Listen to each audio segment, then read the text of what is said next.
नमस्कार दोस्तों, मैं शुभम सिंह, आपका फिर से स्वागत हमारे YouTube चैनल पर। हमने पिछले वीडियोज़ में पार्ट ऑफ स्पीच को पढ़ रहे थे, तो उसमें हमने पांच पार्ट ऑफ स्पीच पढ़ लिए थे। Noun, pronoun, adjective, adverb, verb, adverb. और एडवर्ब को हमने पिछले वीडियो में पढ़ लिया था। तो ये जो हमारे पार्ट ऑफ स्पीच हैं, किसी वाक्य के भाग होते हैं। हम ये समझ चल रहे हैं कि जो हमारे वाक्यों में जो शब्द होते हैं वो किस पार्ट के अंतर्गत आते हैं। हमको वाक्यों में जो छांटना होता है कौन सा हमारा नाउन है, कौन सा प्रोनाउन है, जो नियम कुछ होते हैं वाक्यों को बनाने के, उनमें इस पार्ट ऑफ स्पीच के नियमों का आज बहुत ही महत्व है। तो इसी बीच आज हम अगली टॉपिक चलेंगे प्रीपोजिशन पे। तो चलिए शुरू करते हैं।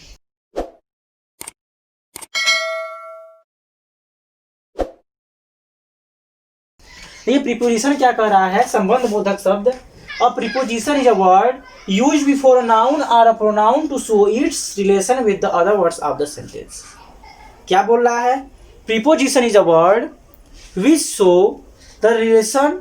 क्या कर रहा है? A preposition is a word used before, जो प्रयोग होता है, और noun और a pronoun किसके पहले? किसी noun या pronoun के पहले प्रयोग होता है। To show its relation, to show its relation, इसका संबंध दिखाता है विद द अदर वर्ड्स, अन्य शब्दों से आप सेंटेंस, अन्य वाक्यों के अन्य शब्दों से। अगर सीधी शब्दों में कहें तो प्रोनाउन या संबंधवाचक वे शब्द होते हैं जो वाक्य में प्रयोग हुए किसी संज्ञा या सर्वनाम का किसी दूसरे वाक्य में किसी दूसरे शब्द, संज्ञा या सर्वनाम से संबंध बताएं। ध्यान दीजिएगा, जोड़ेंगे नहीं। अगर जोड़ेंगे तो जाएगा कंजक्शन, अगर संबंध बताएगा तो जाएगा प्रीपोजिशन। देखिए प्रीपोजिशन को और क्या कहा जाता है? करा प्रीपोजिशन का अर्थ है पहले वाले स्थान पर। प्रीपोजिशन क्या अर्थ है? पहले वाले स्थान पर। इनको प्रीपोजिशन इसलिए कहते हैं। देखिए प्री मीन्स क्या होता है? पहला, पोजिशन मीन्स स्थान होता है ना, प्रीफिक्स होता है ना, उपसर्ग इसे कहते हैं। तो प्रीपोजिशन, पोजिशन मीन्स स्थान, प्री मीन्स पहले, तो पहले का स्थान। तो प्रीपोजिशन इसलिए कहते हैं क्योंकि यह किसी नाउन या प्रोनाउन के पहले आता है। परिभाषा भी कह रहा है किसी नाउन या प्रोनाउन के पहले आएगा। जैसे कोई उदाहरण एक देख लेते हैं। The book is on the table. जैसे क्या है?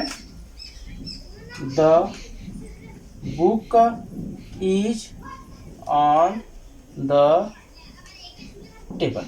देखिए इसमें क्या है? किसी नाउन के पहले प्रयोग हुआ है और किसी से रिलेशन दिखाया है बुक से। बुक से रिलेशन दिखा रहा है, किताब है पर कहाँ है?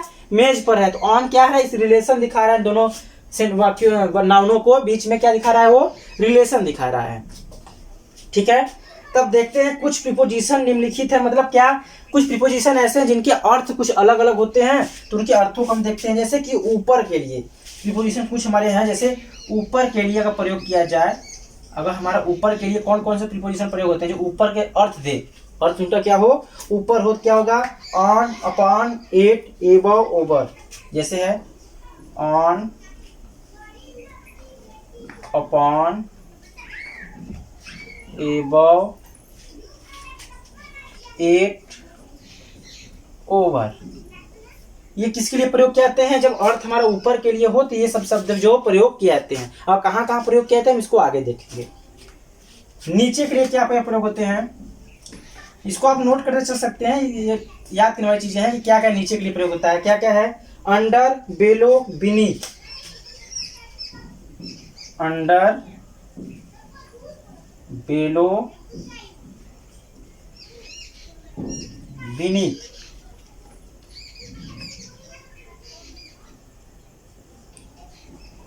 बीनीथ। फिर अगला क्या है? अंदर के लिए, जब कोई चीज अंदर हो, अंदर के लिए प्रयोग होता है। तो अंदर के लिए क्या होगा? In, into, with in, inside. In, into, with in, inside. इन सब का अर्थ क्या होता है? अंदर होता है। लेकिन ये देखिए प्रयोग हर जगह अलग अलग होता है, उस प्रयोग को हम बाद में देखेंगे। वैसे देख लेते हैं समान चीजें। अगर ऊपर नीचे हो गया तो अंदर है तो बाहर आएगा पारी। अब बाहर में क्या जाएगा? इन को जाएगा आउट, ठीक, हो जाएगा आउटसाइड। आउटसाइड। और चारों ओर का देखिए कुछ है। क्या है? चारों ओर, पांचवा। अगर चारों ओर रहे तो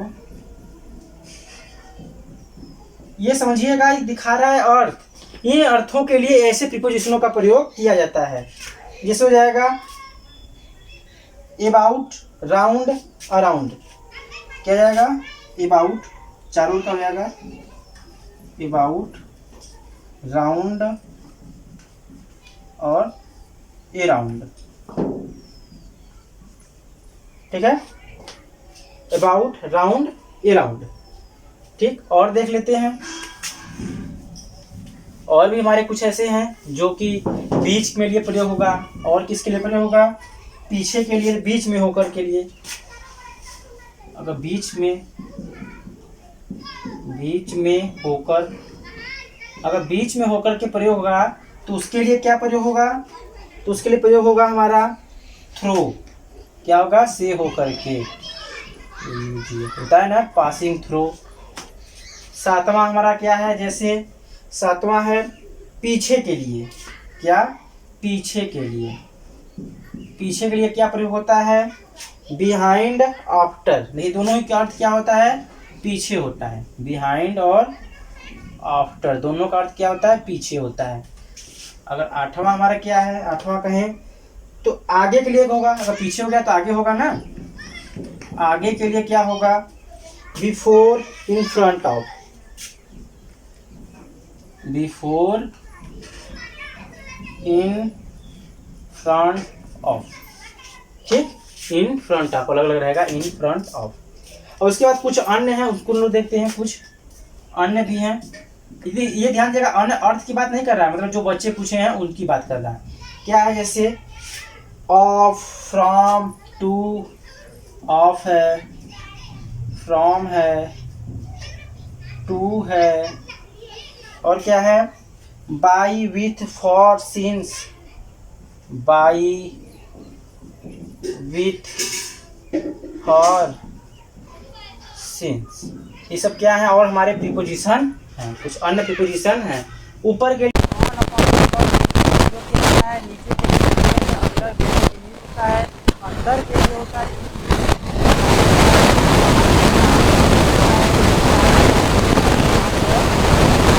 बीच में होकर के लिए थ्रो होता है। पीछे के लिए बिहाइंड, आफ्टर होता है। और आगे के लिए बिफोर, इन फ्रंट ऑफ होता है। और कुछ जो अन्य है जो और जगह प्रयोग किए जाते हैं, ऑफ है, फ्रॉम है, टू है, बाई है, विथ है, फॉर है, सिंस है, इत्यादि।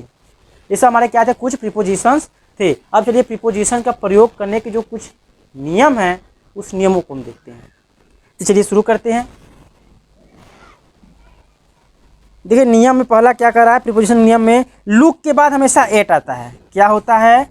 लुक के बाद हमेशा एट आता है। ध्यान देंगे, हम बोल रहे हैं, आप नोट करना कर सकते हैं। हम केवल एग्जाम्पल को दिखाएंगे कि एग्जाम्पल क्या है। आप जो बोल रहे हैं नोट कर लीजिएगा। बोलेंगे हम लुक के बाद, पहला नियम है लुक के बाद हमेशा एट का प्रयोग होता है। लुक के बाद एट का प्रयोग, जैसे उदाहरण देख ले। कहेंगे look at the black board, बोलते हैं ना हम। क्या जाएगा एग्जाम्पल में?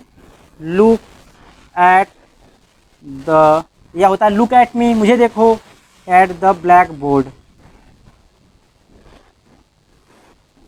देखिए हुआ ना, लुक के बाद किसका प्रयोग हुआ?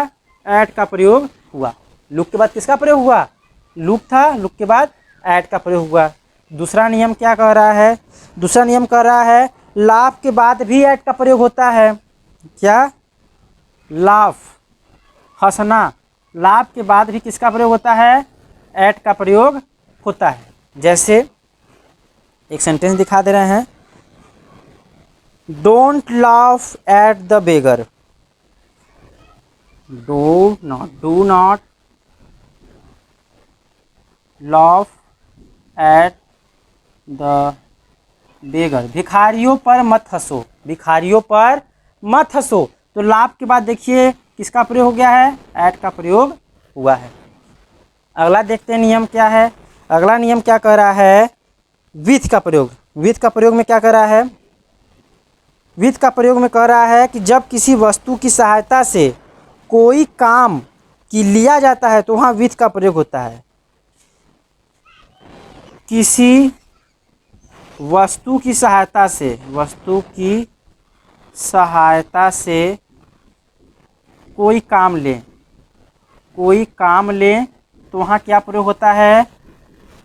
विथ का प्रयोग होगा। ध्यान देंगे, किसी वस्तु की सहायता से कोई काम, जैसे हम पेन से पत्र लिखते हैं, है ना, डंडे से किसी को मारते हैं, तो साधन है, वस्तु है ना, पेन या डंडा क्या है, वस्तु है, उससे ही हम काम कर रहे हैं, पीटने का, लिखने का, तो वहाँ पे विथ का प्रयोग करते हैं। जैसे he writes a letter with a pen, इस हो जाएगा he writes a letter with a pen. देखिए यहाँ विथ प्रयोग हुआ ना, किसके बाद, जो यहाँ बात की बात नहीं हो रहा है, साधन के रूप में प्रयोग हो रहा है। पत्र लिखने का काम पेन से ही हो रहा है, तो कोई कार्य किसी वस्तु से हो रहा है, तो उस वस्तु के लिए क्या प्रयोग करते हैं, विथ का प्रयोग करते हैं। अगला देखते हैं, अगला है बाय का प्रयोग। क्या है, बाय का प्रयोग। देख लेते हैं बाय के प्रयोग को। कुछ समान नियम है, इनका प्रयोग हम प्रयोग करते इसमें देखते हैं। होता है कि तुम मुझ पर देखो या ब्लैक बोर्ड पर देखो, तो पर का लोग प्रयोग ऑन करने लगते हैं कि look on the black board. पर मीन्स ऑन मीन्स होता है पर, लेकिन यह समान नियम थे कि लुक के बाद एट का प्रयोग होता है, तो हो जाएगा look at the black board. तो ऐसे बाय का प्रयोग, बाय का प्रयोग, बाय का प्रयोग कुछ अलग, कुछ और नियम है, दिया गया है। क्या क्या बताया जा रहा है, कर रहा है, जब किसी व्यक्ति के द्वारा कोई काम किया जाता है तो उस व्यक्ति के लिए बाय लगता है। कहें कि राम के द्वारा रावण मारा गया, तो राम के द्वारा मारा गया ना, राम के द्वारा कोई कार्य हो रहा है, तो जिसके द्वारा कोई कार्य हो तो उसके लिए हम उस व्यक्ति के लिए बाय का प्रयोग करते हैं। जैसे मेरे द्वारा एक पत्र लिखा जाता है, तो द्वारा हुआ ना, तो यानी कि जो व्यक्ति मेरे द्वारा हुआ, तो यानी मेरे लिए क्या प्रयोग होगा, बाय मी का प्रयोग हो जाएगा। जैसे कोई देखते हैं, लिख रहा है this letter was written by Mohan. पहला नियम इसमें है, this letter was written by Mohan, was written by Mohan. देखिए समझ में आ रहा है, क्या कह रहा है कि कोई कार्य किसी व्यक्ति के द्वारा हो रहा है, तो उस व्यक्ति के लिए किसका प्रयोग होगा, बाय का प्रयोग होगा। देखिए मोहन के द्वारा कोई कार्य हो रहा है, तो उसके पहले क्या प्रयोग हो गया, बाय का प्रयोग हो गया। ठीक है, अगला नियम क्या कर रहा है, सवारी द्वारा यात्रा के लिए बाय आता है। यदि हम जिस सवारी के लिए किसका प्रयोग होगा, बाय, सवारी से यात्रा के लिए, सवारी से यात्रा। जैसे हम बस से जाएं या किसी चीज़ से जाएं, तो क्या प्रयोग होगा, बाय का प्रयोग होगा। बाय साइकिल, बाय बस, बाय ट्रेन। जैसे कोई है, what is by the bus, by the train, हम बोलते हैं ना, क्या बोलते हैं, जब बाय द बस से जाते हैं हम, बाय द बस ना, he comes from Varanasi by the bus, वह बस से, वाराणसी से बस से आया ना, तो आएगा by the bus, by the train, by the train. अगला नियम देखते हैं, अगला नियम क्या है, अगला नियम है कि घड़ी के अनुसार समय बताने या पूछने के लिए बाय का प्रयोग होता है।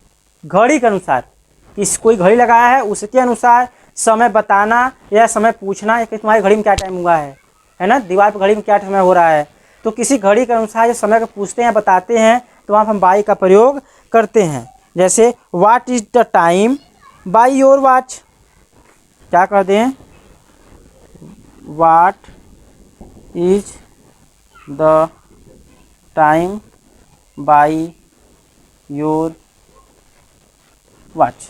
देखिए बाय का प्रयोग हुआ, पर किसके लिए प्रयोग हुआ, तुम्हारी घड़ी में कितना समय हो रहा है, इस चीज़ के लिए किसका प्रयोग हुआ, बाय का प्रयोग हुआ।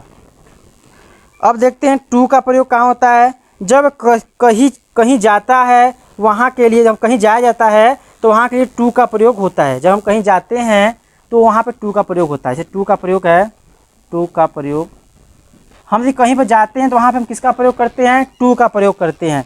देखिए इतना ध्यान देगा, सभी नियम में नहीं बताया जा रहा है, कुछ सामान्य जो प्रयोग होते हैं उन सभी नियमों को बताया जा रहा है। क्योंकि अगर हम इंग्लिश ग्रामर में प्रीपोजिशन की बात करें तो इसका सिलेबस इतना विस्तृत है कि इसको इतने कम समय में कवर करना सरल नहीं है, आसान नहीं है, मतलब असंभव ही समझ के लिए। तो देखिए टू का प्रयोग क्या रहा है, कहीं अगर जाया था तो स्थान के लिए किसका प्रयोग होता है, टू का। तो जैसे क्या हम कोई सेंटेंस ले लें, he goes to the school, क्या ले लें, he goes to the school देखिए जाने के लिए क्या प्रयोग हो रहा है, टू का प्रयोग हुआ ना, कहीं जाया जाता है तो टू का प्रयोग हो रहा है, कहीं जाया जा रहा है तो टू का प्रयोग हो रहा है। ऐसे ही और कुछ हैं, जैसे है फ्रॉम का प्रयोग। क्या है? फ्रॉम का प्रयोग। देख लेते हैं फ्रॉम का प्रयोग क्या कह रहा है। जब कहीं से आया जाता है तब फ्रॉम का प्रयोग होता है। जैसे कहीं जाया जाता है तो टू का प्रयोग हुआ ना, तो कहीं से आया जाएगा तो किसका प्रयोग होगा? फ्रॉम का प्रयोग। जब कहीं से भी किसी स्थान से आया जाएगा तो वहाँ पे किसका प्रयोग होगा? फ्रॉम का प्रयोग होगा। जैसे he comes from the Varanasi, वह वाराणसी से आया। ही कम्स फ्रॉम मुंबई, वह मुंबई से आया ना। तो कहीं से अगर आया जाएगा तो क्या प्रयोग होगा? फ्रॉम का प्रयोग होगा।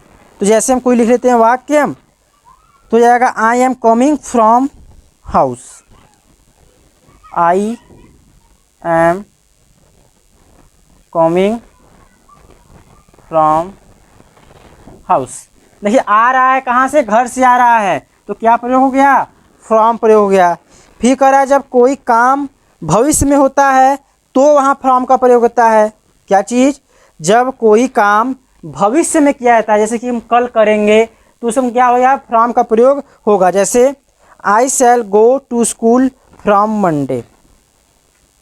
आई shall go to school from Monday. मैं सोमवार से स्कूल जाऊंगा। क्या है? मैं सोमवार से स्कूल जाऊंगा। तो ये सब क्या किसका प्रयोग हुआ है? यहाँ पे फ्रॉम का प्रयोग है। दोनों अर्थों में, एक कहीं से आने के लिए फ्रॉम का प्रयोग हो रहा है, एक भविष्य में कोई कार्य करने के लिए किसका प्रयोग हो रहा है? फ्रॉम का प्रयोग हो रहा है। तो कुछ ऐसे हमारे महत्वपूर्ण और प्रीपोजिशन हैं, उसको हम नेक्स्ट वीडियो में बात करेंगे। तब तक के लिए धन्यवाद।